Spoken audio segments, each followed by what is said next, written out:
Number one, put God first. Put God first in everything you do.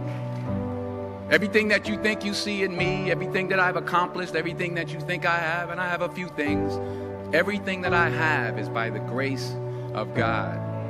Understand that. It's a gift.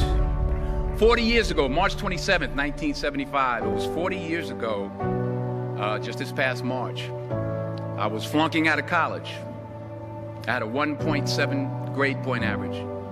I hope none of you can relate. I had a 1.7 grade point average. I was sitting in my mother's beauty shop. They still call it beauty shops now? What they call it now? Yeah, I was sitting in the beauty parlor. I was sitting in my mother's beauty parlor, and I'm looking in the mirror, and I see behind me this woman under the dryer. And every time she looked up, every time I looked up, she was looking at me, just looking me in the eye. And I didn't know who she was, and I said, she said, somebody give me a pen, give me a pencil, I have a prophecy. March 27, 1975, she said, boy, you are gonna travel the world and speak to millions of people. Now mind you, I was flunked out of college. I'm thinking about joining the army. I didn't know what I was gonna do, and she's telling me I'm gonna travel the world and speak to millions of people. Well, I have traveled the world, and I have spoke to millions of people. But that's not the most important thing, the success that I had. The most important thing is that what she taught me and what she told me that day has stayed with me since. I've been protected, I've been directed, I've been corrected. I've kept God in my life, and it's kept me humble. I didn't always stick with him, but he always stuck with me. So stick with him in everything you do. If you think you want to do what you think I've done, then do what I've done and stick with God. Number two, fail big. That's right. Fail big. Today is the beginning of the rest of your life, and it can be very frightening. It's a new world out there. It's a mean world out there, and you only live once. So do what you feel passionate about. Take chances professionally. Don't be afraid to fail. There's an old IQ test, was 9 dots, and you had to draw 5 lines with a pencil within these 9 dots without lifting the pencil. The only way to do it was to go outside the box. So don't be afraid to go outside the box. Don't be afraid to think outside the box. Don't be afraid to fail big, to dream big. But remember, dreams without goals are just dreams, and they ultimately fuel disappointment. So have dreams, but have goals.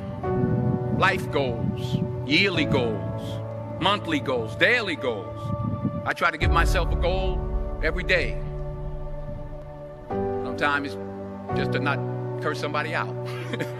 Simple goals, but have goals.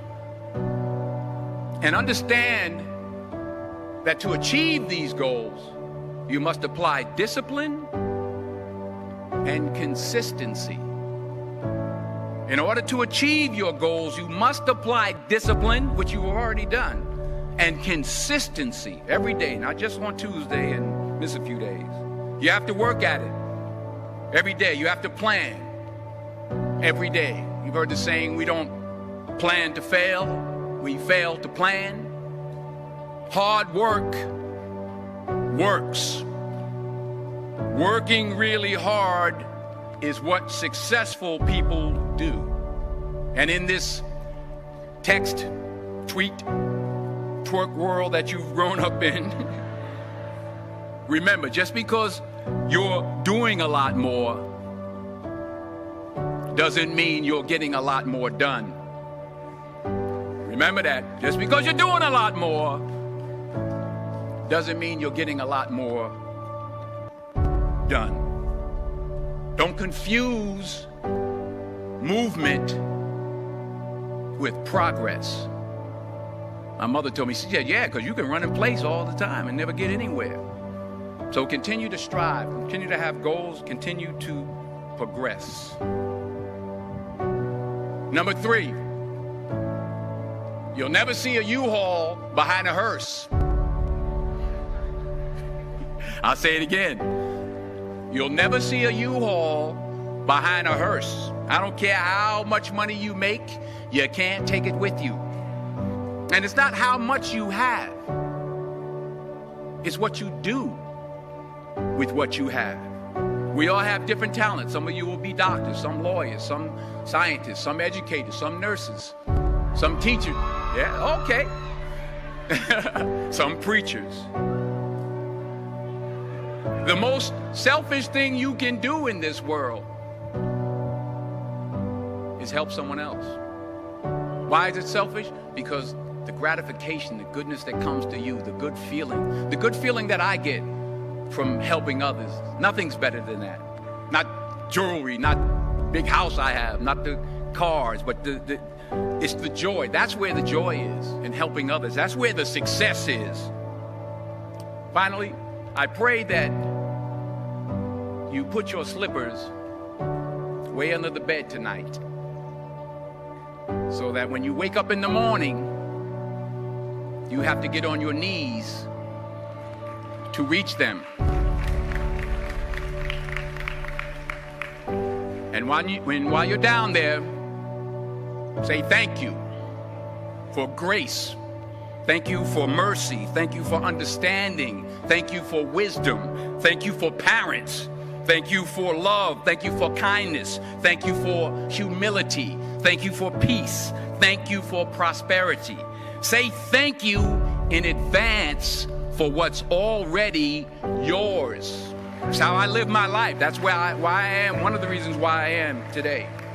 Say thank you in advance for what is already yours. True desire in the heart for anything good is God's proof to you, sent beforehand to indicate that it's yours already. I'll say it again. True desire in the heart, that itch that you have, whatever it is you want to do, that thing that you want to do to help others and to grow and to make money, that desire, that itch, that's God's proof to you, sent beforehand already to indicate that it's yours. And anything you want good, you can have. So claim it. Work hard to get it. When you get it, reach back. Pull someone else up. Each one, teach one. Don't just aspire to make a living. Aspire to make a difference.